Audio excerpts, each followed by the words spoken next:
શાસ્ત્રીની કચેરીમાં 3 વર્ષથી કાયમી અધિકારીની નિમણૂકનો અભાવ, ખનીજ ચોરી વધતા સરકારને કરોડોની રોયલ્ટીનું થયું નુકસાન। સુરત જિલ્લા ભૂસ્તર શાસ્ત્રીની કચેરીમાં છેલ્લા 3 વર્ષથી કાયમી અધિકારીની ભરતી ન થવાને કારણે વહીવટી કામગીરીમાં ગંભીર અવરોધો ઊભા થયા છે। કાયમી ભૂસ્તર શાસ્ત્રીના અભાવે ખનીજ ચોરી અંગેની ફરિયાદોની તપાસમાં અસાધારણ વિલંબ થઈ રહ્યો છે, જેના સીધા પરિણામે જિલ્લામાં રેતી અને માટી જેવી ખનીજ સંપત્તિની ગેરકાયદેસર હેરાફેરી કરતી ટોળકીઓને મોકળું મેદાન મળી ગયું છે। આ વહીવટી શૂન્યાવકાશને કારણે રાજ્ય સરકારની તિજોરીને મળવાપાત્ર કરોડો રૂપિયાની રોયલ્ટીનું પણ મોટા પાયે નુકસાન થઈ રહ્યું હોવાનું સામે આવ્યું છે। આ ગંભીર પરિસ્થિતિ અંગે પ્રદેશ કોંગ્રેસ મહામંત્રી દર્શન નાયકે રાજ્યના અધિક મુખ્ય સચિવ અને કમિશનરને પત્ર લખીને ઉગ્ર રજૂઆત કરી છે।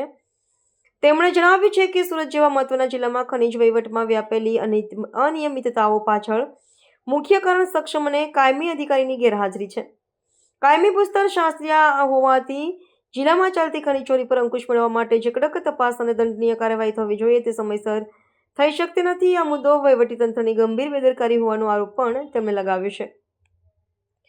રાજકીય અને સામાજિક સ્તરે ઉઠેલી આ માંગણી બાદ હવે રાજ્ય સરકાર આ મામલે કેવા પગલાં ભરે છે તે જોવું રહ્યું।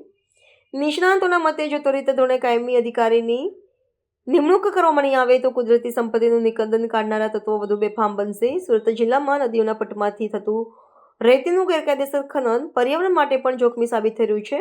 વહીવટીતંત્ર દ્વારા આગામી દિવસોમાં ખાલી પડેલી જગ્યાઓ પરત ભરવા માટેની પ્રક્રિયા તેજ કરવામાં આવે તેવી પ્રબળ શક્યતા સેવાઈ રહી છે।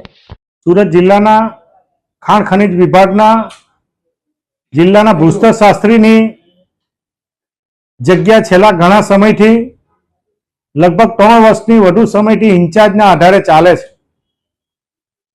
આ જગ્યા ખાલી હોવાના કારણે સુરત જિલ્લાના ઓલપાડ, ચોર્યાસી, કામરેજ, પલસાણા, બારડોલી, મહુવા અને માંગરોળ તાલુકામાં મોટા પ્રમાણમાં રેતીની અને સાથે સાથે માટી ખનનની મોટા પ્રમાણમાં ચોરીઓ થાય છે।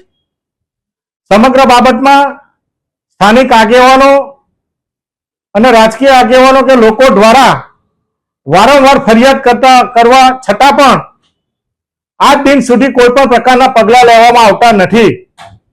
જે સરકારશ્રીની સમય મર્યાદામાં ફરિયાદનો નિકાલ થવો જોઈએ, એના પર યોગ્ય કાર્યવાહી થવી જોઈએ અને સાથે સાથે જે કોઈ એના ગેરરીતિ હોય તે અનુસંધાનમાં યોગ્ય રીતે દંડ થવો જોઈએ।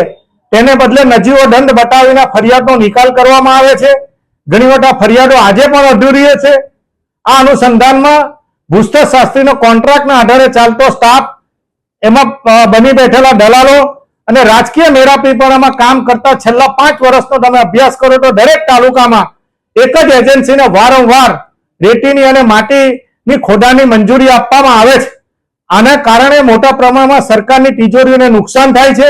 આ સમગ્ર બાબતમાં સુરત જિલ્લાના તમામ તાલુકામાં જે ફરિયાદો મળે એ ફરિયાદોનો યોગ્ય રીતે સમય મર્યાદામાં નિકાલ થવો જોઈએ।